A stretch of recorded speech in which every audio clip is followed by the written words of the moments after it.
चीन की Xiaomi company आज भारत में घर घर तक अपनी पहुंच बना चुकी है। भारत में यह कंपनी मोबाइल फोन बाजार के लगभग 30% हिस्से पर अपना कब्जा जमा चुकी है और आज की तारीख में यही कंपनी भारत में सबसे ज्यादा मोबाइल फोन बेचती है। हालांकि चीन की बाकी कंपनियों की तरह ही इस कंपनी के ऊपर भी अब यूजर के डेटा को चोरी करने के आरोप लगाए जा रहे हैं।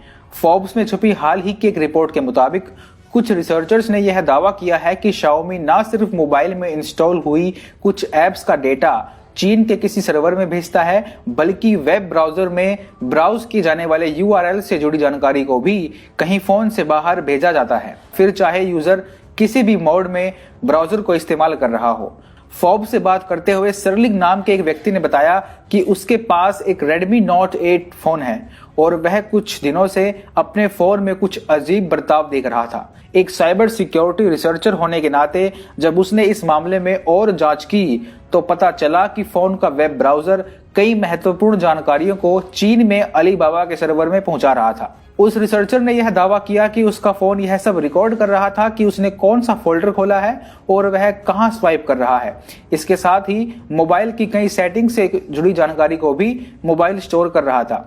उस रिसर्चर ने आगे बताया कि वैसे तो आज की स्थिति में सभी ब्राउजर्स कुछ न कुछ जानकारी को संबंधित कंपनी के सर्वर के पास भेजते ही हैं, लेकिन शाओमी का ब्राउजर आवश्यकता से कई गुना ज्यादा जानकारी को चीन के सर्वर में भेज रहा था। यह सबसे ज्यादा चिंता की बात इसलिए है क्योंकि शाओमी भारत में बेहद लोकप्रिय है और इसके साथ ही दुनिया में एप्पल, सैमसंग और वावे के बाद इसी कंपनी का सबसे बड़ा मार्केट शेयर है। वावे पर पहले ही लोगों का डेटा चोरी करने के आरोप लगते रहे हैं। अब एक और चीन मोबाइल निर्माता पर इस तरह के आरोप लगना चीनी मोबाइल मैन्युफैक्चरर्स के लिए किसी खतरे की घंटी से कम नहीं है। बड़ा सवाल यह है कि आखिर शाओमी करोड़ों यूजर्स के इतने सारे डेटा को अपने पास रखना क्यों चाहेगा।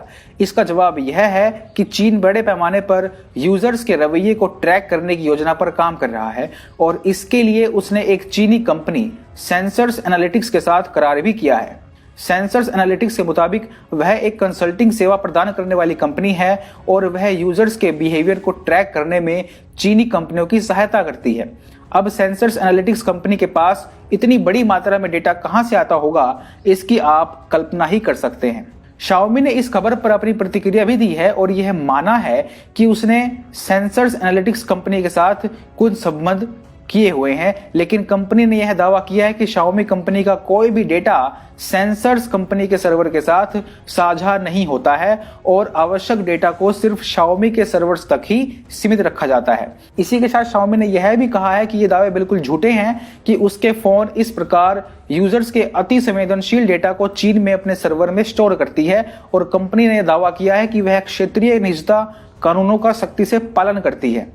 किसके दावे सही हैं और किसके दावे गलत, यह तो और ज्यादा बड़ी जांच के बाद ही पता चल पाएगा। लेकिन अभी इतना साफ है कि शाओमी पर भी निजता के उल्लंघन करने के आरोप अब लगाए जा रहे हैं और इससे भारत के यूजर्स को सबसे अधिक परेशानी होनी चाहिए क्योंकि भारत के लोग ही इसे सबसे अधिक यूज भी करते हैं। भारत सरकार को भी इस मामले में दखलंदाजी कर इस कंपनी पर लगाए जा रहे आरोपों की जांच करनी चाहिए।